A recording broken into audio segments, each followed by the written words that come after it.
जिंदगी, ये जिंदगी, ये जिंदगी अजीब है, दोस्त ना रकीब है। ये जिंदगी अजीब है, दोस्त ना रकीब है। ना गुर्बते ना फासले, ना दूर ना करीब है। कहीं धूप है कहीं छाँव है, ये दूरियों का एहसास है। ये दूरियों का एहसास है, ये दूरियों का एहसास है, दूरियों का एहसास। अब्बू हम लोगों से नाराज होकर घर छोड़ के चले गए। अब्बू हम लोगों को और इस घर को छोड़कर कभी नहीं जा सकते। अब्बू बाजार से सिर्फ एक गिफ्ट लाने में इतनी देर। काफी दिनों के बाद आज अश्वनी जी से मुलाकात हुई, पुरानी बातें शुरू हो गई, बस उसी वजह से थोड़ा वक्त लग गया। उन्होंने तो जैसे मान लिया है कि अब वो ना किसी काम के हैं और ना ही किसी के काम आ सकते हैं। आप बिला वजह अब्बू पर नाराज हो रहे हैं?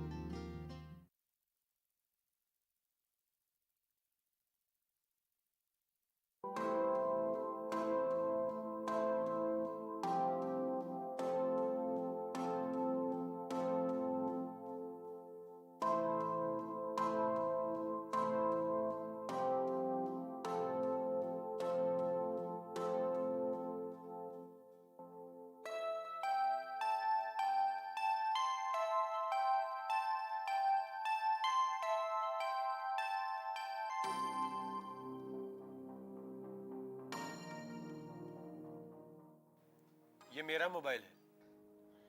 तो मैंने कब कहा कि मेरा है?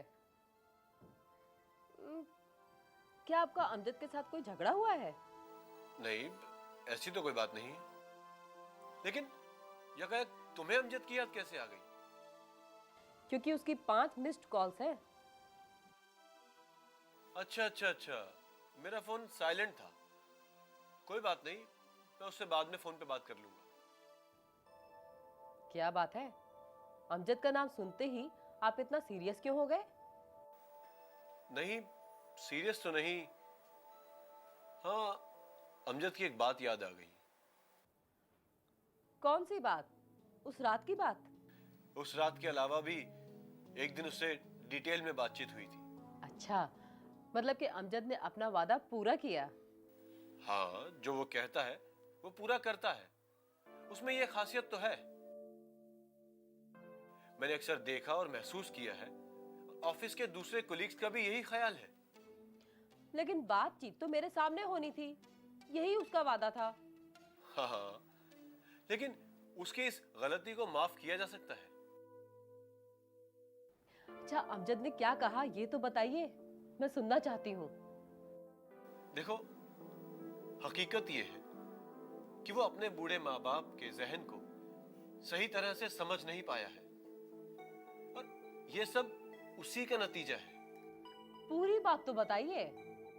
तुम्हें बहुत दिलचस्पी है? क्या बात है? हाँ, और दिलचस्पी होनी भी चाहिए। मैं तो पहली बार देख रही हूँ कि कोई अपने बूढ़े माँ बाप को खुद से अलग रखे।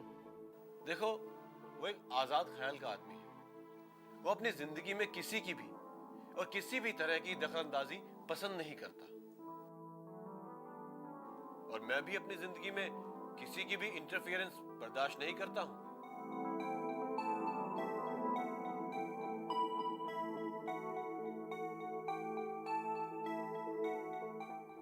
अच्छा, तो ये बात है। हाँ, और क्या?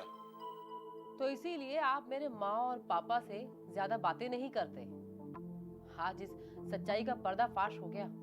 ऐसी बात नहीं है। तुमने मेरी बातों का गलत मतलब निकाल लिया है।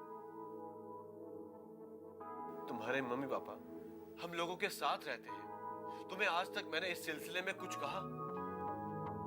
ये तो उनकी मजबूरी है। कुछ बरसों में वो हम लोगों से क्या, इस दुनिया से भी रुखसत हो जाएंगे। ये तुम कैसी बातें कर रही हो? एक पढ़ी लिखी होने के बावजूद एक अनपढ़ लड़की की तरह बात कर रही हो। शादी के इतने दिनों के बाद भी तुम मुझे समझ नहीं सकी। प्लीज नेहा, मुझे समझने की कोशिश करो। तुम्हारे मम्मी पापा से क्या मेरा कोई रिश्ता नहीं है? जवाब दो नेहा।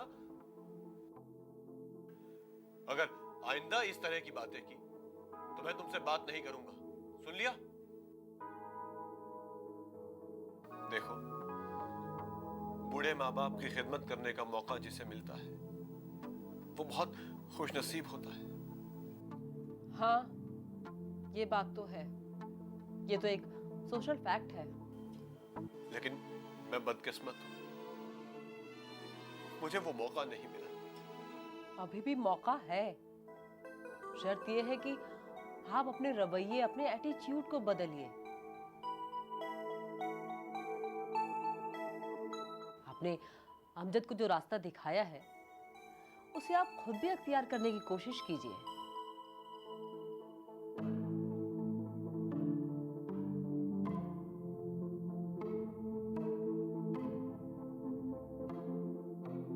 हिना, चाय का इंतजार कर रहा हूँ। जी हाँ, आ रही हूँ। जल्दी लाओ।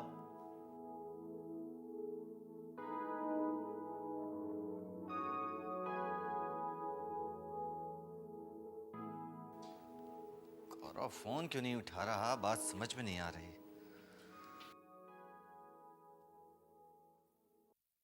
दोबारा फोन करूंगा।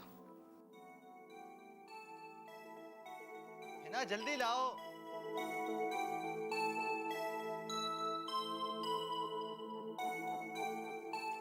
ये लीजिए आपकी गर्मा गर्म चाय। लीजिए। Thank you.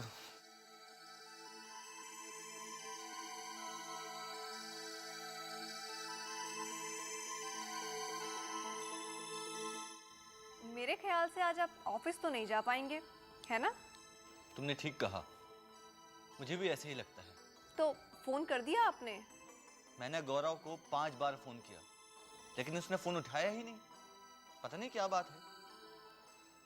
खैर, चाय पीने के बाद दोबारा फोन करूंगा। है ना, एक बात कहूं? हाँ हाँ, क्यों नहीं। अब कभी भी किसी दावत पर अम्मी को मत बुलाना। मैं कहाँ बुलाती हूँ उन्हें, वो तो अपने आप ही आ जाती हैं। मुझे मालूम है, मेरा मतलब तुम किसी दावत का जिक्र ही मत करना। ठीक है, आप कह रहे हैं तो ऐसा ही होगा। उस रात के बाद आप में एक नई तब्दीली नजर आ रही है। उस रात की बात तो मैं कभी भूल ही नहीं सकता। उस रात के बाद मेरी गौरव से इसी सिलसिले में काफी देर बात हुई। उसकी कुछ बातें मेरे दिल को छू गईं। उसने ऐसी हकीकत की तरफ इशारा किया जिससे मैं अनजान था, पूरी तरह से अनजान। मैंने अपने वालिदैन के सिलसिले में सिर्फ और सिर्फ अपना जाती मुफाद देखा। यही हकीकत है ना, यही हकीकत है। मुझे अपने आप से नफरत होने लगी है। जिस माँ बाप ने मुझे जिंदगी की धूप दिखाई, उसी की जिंदगी में मैंने अंधेरा कर दिया। गौरव ने आपको ऐसा क्या कह दिया कि आप इस तरह से? एक हसास शख्स के लिए 2 लफ्ज ही काफी होते हैं, बल्कि 2 लफ्ज ही क्यों, एक इशारा ही काफी होता है। आपको क्या लगता है कि अम्मी और अब्बू हम लोगों के साथ रहने के लिए वापस आएंगे? कोशिश करूंगा। उनकी खुशी के लिए अपनी खुशी को कुर्बान कर दूंगा। उन्हें मेरे घर वापस आना होगा, मेरे साथ रहना होगा, और ये बहुत जल्द होगा, देख लेना। अमजद को फोन कर लीजिए, उसकी 5 मिस कॉल थी, पता नहीं क्या बात है। हाँ हाँ हाँ, मैं बिल्कुल भूल ही गया, सॉरी।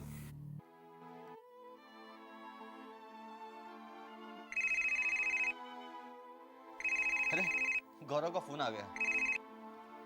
हेलो। हाँ अमजद, माफ करना, मेरा फोन साइलेंट पे था। अगर फोन साइलेंट था तो उसमें माफी की क्या बात है? समझ गया मेरे दोस्त? ये बताओ, तुमने फोन किस लिए किया था, और वो भी तुमने 5 बार कोशिश की? जरूरी इत्तला ये है मेरे दोस्त कि आज मैं ऑफिस नहीं आ पाऊंगा। क्यों, क्या बात हो गई? सब खैरियत तो है? आज अम्मी और अब्बू के पास जाना है, उनसे मुलाकात करनी है, ये बेहद जरूरी है। अच्छा अच्छा अच्छा अच्छा, फोन इसीलिए किया था? हाँ, मैंने सोचा कि तुम्हें इत्तला कर दूं, वरना तुम परेशान होगे।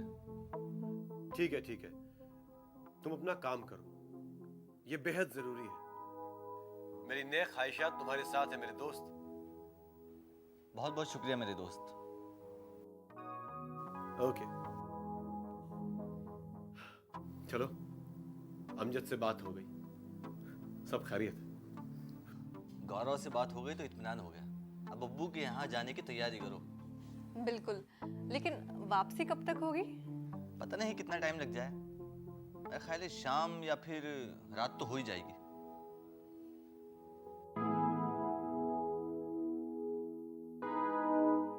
मेरी तबीयत को क्या हो गया है? इतनी बेचैनी क्यों हो रही है?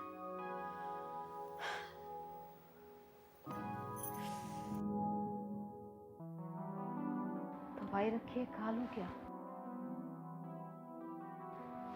नहीं, आराम करती हूँ।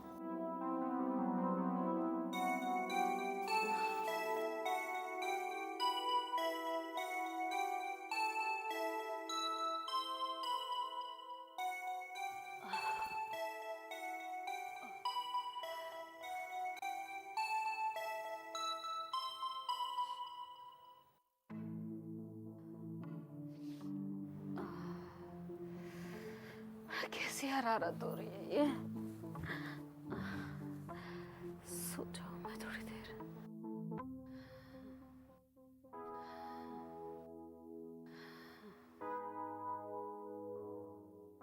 आप सो रही हैं? चलिए खाना खा लीजिए। पप्पन, मेरी तबीयत ठीक नहीं है। क्या तबीयत खराब है? दवा ली आपने? हाँ, ले ली। तो फिर खाना खा लीजिए। जरा भी ख्वाहिश नहीं है मुझे। एक काम करो, घर के बाकी लोगों को खाना खिला दो। अरे बड़े साहब और दानिश ने खाना खा लिया है और अपने कमरे में सो रहे हैं। तो तुम भी खाना खा के आराम करो। ठीक है, आप भी आराम कीजिए। जाओ।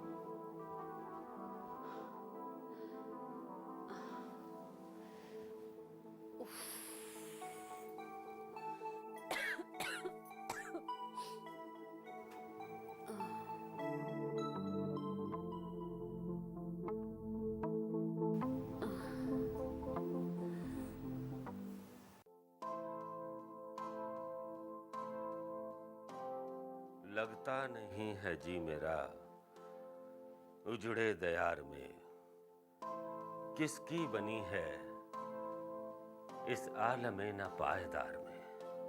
वाह, बहुत खूब। वाह वाह। कौन? जी बड़े साहब, मैं। अच्छा, तू दाद दे रहा था? जी क्या कहा? चलो छोड़ो, मैं भी कहा। वैसे आपका शेर बहुत अच्छा था। शेर? अच्छा, शेर बहुत अच्छा था। बेवकूफ, शेर कहते हैं शेर। और आपका वो पानी वाला भी बहुत अच्छा था। पानी वाला? पानी वाले का क्या मतलब? हाँ, वो क्या था, दुनिया अजब पानी पानी है, आनी जानी कहानी।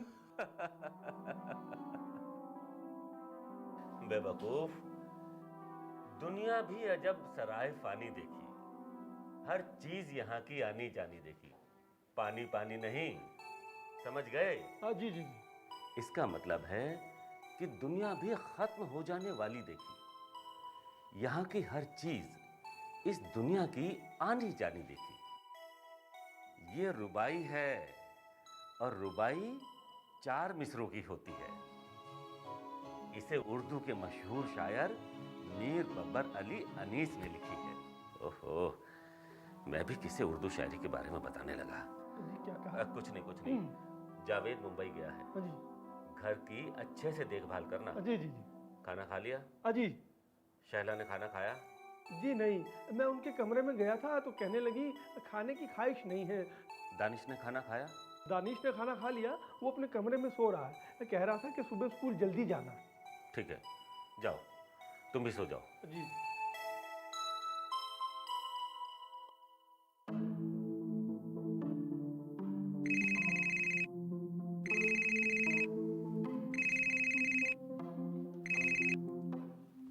हेलो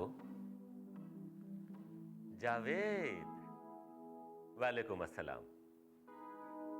तुम्हारी खैरियत बहू से मालूम हो गई थी। कब लौटना है? कल या परसों? ठीक है बेटा, खुदा हाफिज। या खुदा, जावेद की मदद करना। मेरे बेटे को क्या करना है, उसके फ्यूचर का फैसला मैं खुद करता हूँ। परमजीत सिंह की बातों से मैं इत्तेफाक रखता हूं। मुझे जावेद की मदद करनी चाहिए थी। अब जब भी मौका मिलेगा, मैं अपने तजुर्बे की रोशनी में जावेद की मदद करूंगा। अब सोया जाए।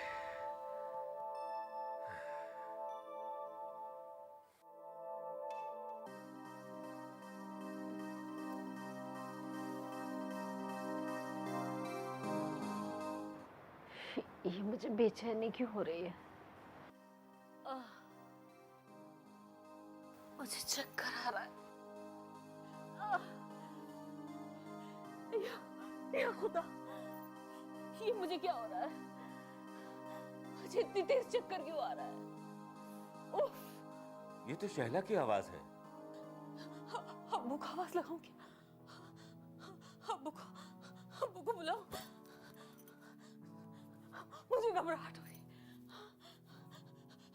अब्बू! अब्बू! या खुदा, ये तो शैला की आवाज है।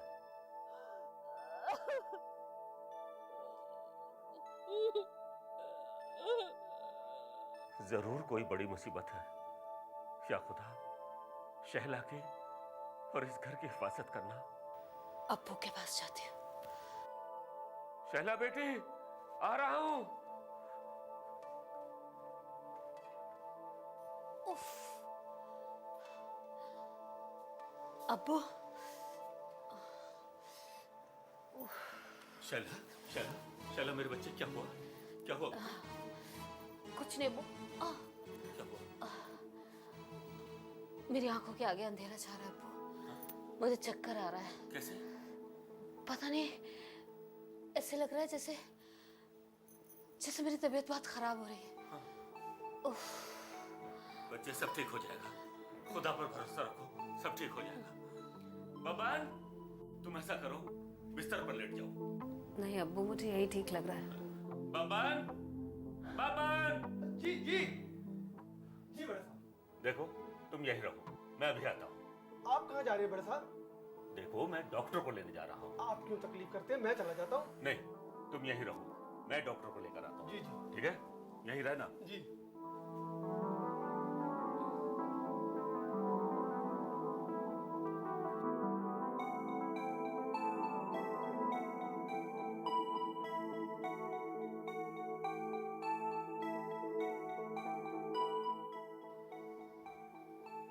पानी दूं क्या? नहीं चाहिए। देखिए, घबराने की कोई बात नहीं है। बड़े साहब डॉक्टर साहब के पास गए हैं, वो डॉक्टर को लेके आएंगे, सब ठीक हो जाएगा।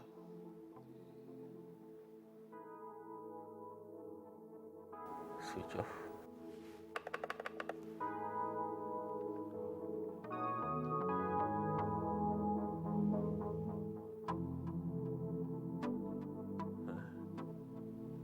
Switch off. अब क्या करूं? ओह, स्विच ऑफ। अब क्या करूं? हाँ? अब एक ही रास्ता है, शर्मा जी को फोन किया जाए। हाँ, ये ठीक रहेगा।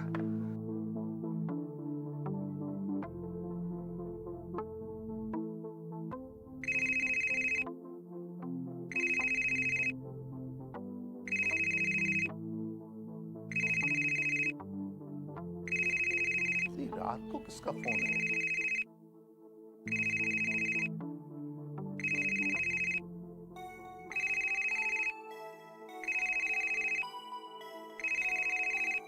न्याज शेख का फोन। हेलो।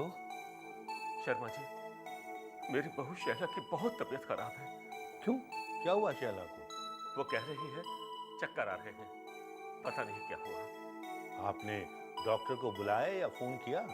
मैंने डॉक्टर मल्होत्रा को फोन किया था, उनका फोन स्विच ऑफ जा रहा है। अच्छा, तो फिर क्या किया जाए? शर्मा जी, मेरी समझ में कुछ नहीं आ रहा है, इसीलिए तो आपको फोन किया है। ठीक है, मैं डॉक्टर का इंतजाम करता हूँ।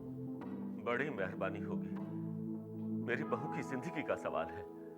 परेशान होने की बिल्कुल जरूरत नहीं है, मैं डॉक्टर विजय को फोन करता हूँ। डॉक्टर विजय, बहुत बहुत मेहरबानी। मैंने कहा ना, मैं डॉक्टर को लेकर आ रहा हूँ। ठीक है शर्मा जी। या खुदा, इस बूढ़े ने तेरे दरबार में कभी किसी की जिंदगी की इस तरह फरियाद नहीं की। मेरी बहू को बचा लीजिए, बचा लीजिए मेरी बहू को। इतनी रात में किसका फोन था? न्याज शेख बड़ी मुसीबत में है, उनकी बहू शहला की तबीयत बहुत खराब है, डॉक्टर को बुलाने की जरूरत है। अच्छा, अब क्या होगा? डॉक्टर विजय का फोन नंबर तो गौरव के पास है। हाँ, उसे नींद से जगाना पड़ेगा। लेकिन गौरव को इस वक्त उठाना ठीक रहेगा? अब मैं क्या बताऊं? क्या किया जाए? डॉक्टर विजय का क्लिनिक तो पास में ही है। हाँ, आप तो जानते ही हैं। फिर तो मैं खुद ही चला जाता हूँ। आप जाएंगे? और कोई दूसरा रास्ता भी नहीं है, और वक्त की यही जरूरत है। तुम समझती क्यों नहीं हो? जिंदगी, ये जिंदगी, जिंदगी, ये जिंदगी, ये जिंदगी अजीब है, कोई दोस्त ना रकीब है। कहीं कश्मकश, कहीं उलझन, कहीं आरज़ू, कहीं जुस्तजू, कहीं बेबसी, कहीं बेकसी, कहीं धूप है, कहीं छाँव है, ये दूरियों का एहसास है।